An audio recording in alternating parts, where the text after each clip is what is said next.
Imagine a being so beautiful, so radiant, so gifted that even angels looked at him with awe. A being woven with music, brilliance, and power. A being who walked in the presence of God, yet chose pride over paradise. Today, we race stepping into one of the most mysterious and dramatic stories in Scripture, the fall of Lucifer, and how God's most radiant angel became Satan. Welcome to Word Alive TV. Before there was earth, before the first sunrise, before humans ever existed, there were angels. And among them stood one who was unlike the rest. The Bible calls him Lucifer, son of the morning, a title that means light bearer. He wasn't created evil. He wasn't created fallen. He was created perfect. The prophet Ezekiel gives us a stunning description of this celestial being. He says Lucifer was full of wisdom and perfect in beauty. Imagine that for a moment. Not just wise, but full of wisdom. Not just beautiful, but perfect in beauty. His very form was adorned with every precious stone: sardius, topaz, diamond, beryl, onyx, jasper, sapphire, emerald, and carbuncle, all set in crafted gold. It's a picture of breathtaking magnificence, a living masterpiece of divine artistry. But his beauty was more than just external. He was the anointed cherub who covers. This suggests a position of immense authority and proximity to God. He was designated to walk on the holy mountain of God, a place of divine presence and glory. He was a guardian, a protector of God's throne. Many theologians believe his role was even more specific.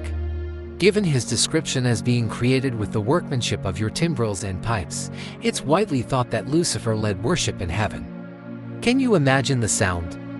A being who didn't just play music but was music, radiating glory and leading the heavenly host in a symphony of praise to their Creator. If heaven had a chief angel, a prime minister of the celestial court, Lucifer was it. He was the pinnacle of creation, second only to God himself.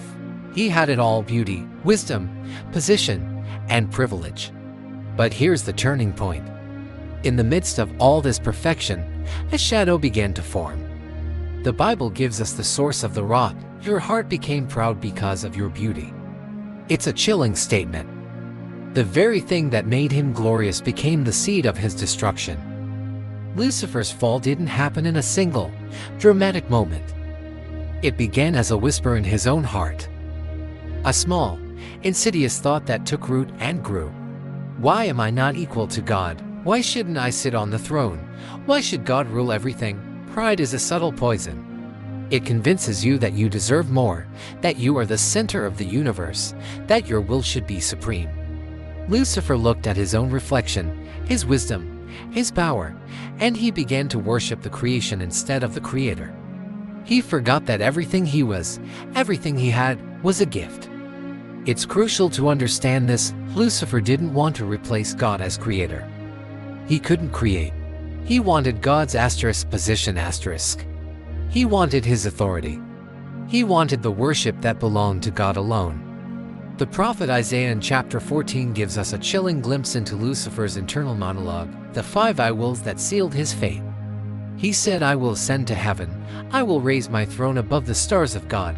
I will sit on the mount of assembly in the far reaches of the north.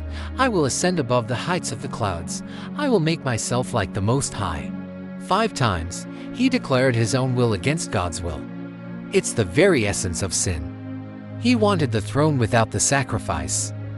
He wanted the glory without the humility. He wanted power without obedience. And right there, not on earth with Adam and Eve, but in the heart of the most magnificent angel in heaven, is where sin began. Lucifer didn't fall alone. His charisma and influence were so powerful that he managed to start a celestial mutiny. The book of Revelation reveals something truly shocking. He convinced 1/3 of the angels to join his rebellion. 1/3. An unimaginable number of holy beings chose to follow a creature over their Creator. A heavenly rebellion erupted. A war broke out in the realm of perfection. This wasn't a war with swords and shields as we might imagine. It was a war of allegiance, a war of loyalty, a war for worship. Imagine heaven, a place once filled with perfect harmony and unified praise, suddenly divided. Angels who once stood shoulder to shoulder in adoration of God were now pitted against each other. On one side, Michael and the loyal angels, standing for the authority of God. On the other, Lucifer and his followers, driven by pride and selfish ambition. Lucifer didn't just want to be God, he wanted a kingdom. He wanted followers. He wanted to rule. He presented a counterfeit authority, promising a freedom that was actually bondage. He convinced others that his way was better, that his rule would be superior. And how did God respond? Not with negotiation. Not with compromise. There can be no compromise with evil, no middle ground between light and darkness. God responded with absolute, decisive judgment. The line had been drawn, the choice had been made, and the consequences were immediate and irreversible. The war in heaven was swift, and the outcome was never in doubt. Jesus himself, and the Gospel of Luke, gives us a vivid, first-hand account of this event. He said to his disciples, "I saw Satan fall like lightning from heaven." Think about that imagery.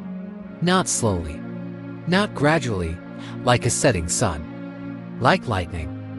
In a blinding flash, fast, violent, undeniable, and utterly final. In one cataclysmic moment, the light-bearer was cast into darkness. Lucifer lost everything.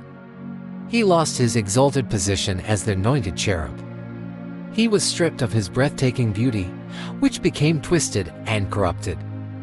He lost his authority, becoming a usurper with no legitimate power. And most tragically, he lost his access to the holy presence of God forever. He was expelled from heaven, cast down from the heights of glory. And with that fall, Lucifer, the son of the morning, ceased to be. In his place stood Satan, a name that means the adversary. His new identity was defined by his opposition to God. He became the deceiver, the accuser of the brethren, the father of lies. His rebellion against God now had a new target, humanity. The one created in God's image. His mission became to drag humanity down with him, to mar, to corrupt, and to destroy God's beloved creation. This brings us to one of the most common and difficult questions people ask. If God is all-powerful, why didn't he just destroy Satan immediately? Why let him continue to wreak havoc? It's a profound question, and the answer reveals the depth of God's character.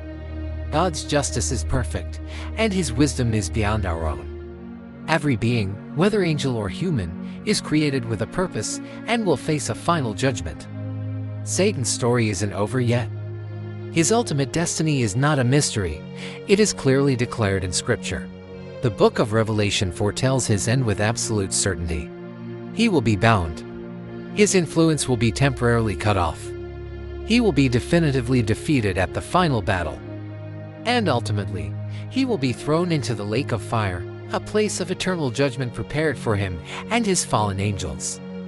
His destruction is not a matter of asterisk if asterisk, but asterisk when asterisk at God's appointed time. But until that day comes, the spiritual battle continues. God, in his sovereignty, allows this conflict to play out. It's an unseen but very real war, and humanity is on the battlefield. This cosmic conflict serves a purpose. It forces a choice.